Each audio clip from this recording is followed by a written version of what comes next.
Congresswoman Jan Schakowsky of Illinois. She is the House Democrats' Chief Deputy Whip and serves on the Energy and Commerce Committee. She also served on the President's Fiscal Commission. Thank you very much for joining me tonight, Congresswoman.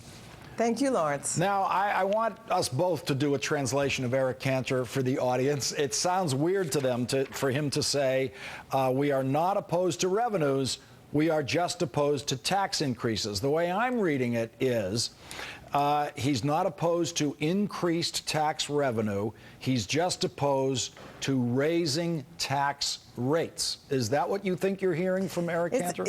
Well, it sounds to me like those things that we call tax expenditures, those tax breaks that mostly go to the wealthiest Americans and add up to about $1.1 trillion a year, that maybe some of those can be on the table. But I'm happy to call even raising taxes revenues. I'll use whatever language he would like, but the point is that we cannot cut our way out of, we can't make the middle class pay more by cutting benefits that go to them. That's all they want to do. And I'm glad to hear that he's saying that revenue is okay.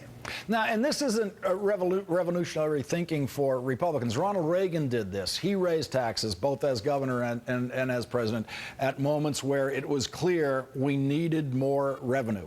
When I hear these Republicans allowing for the notion that we need more revenue, it feels to me like there may be an increasing crack in this wall where there might be a place for you to start to negotiate.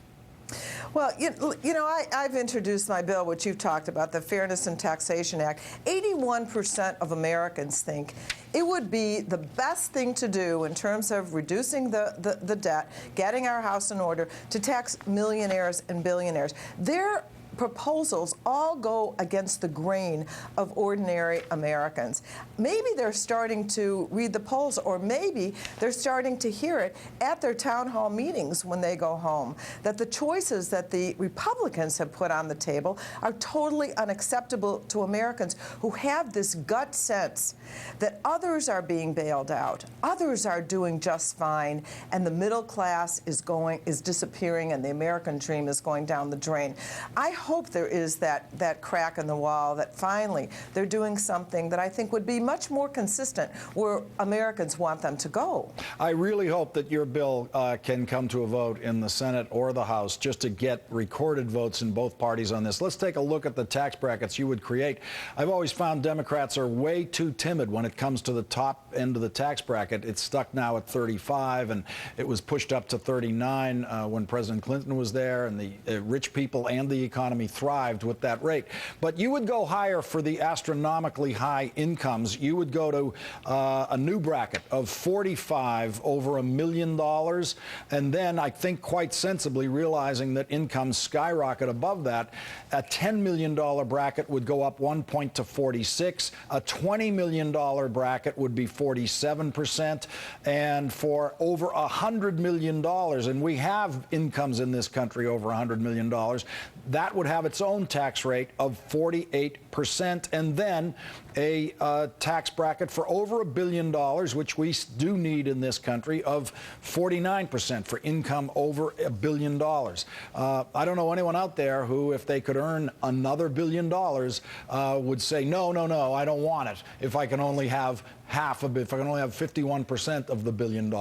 And you know what? Go ahead, that's a tax bracket that's still lower than the highest tax bracket under Ronald Reagan. So clearly, people who bring in $1 billion a year could certainly afford that. And I think we should call on their patriotism. 150 millionaires and above have signed on in support of my legislation. They're really saying, for the sake of our country, I'm more than happy to pay more. Congresswoman Jan Schakowsky, thank you very much for your bill, and thanks for explaining it to us and joining us tonight. Thank you so much, Lawrence.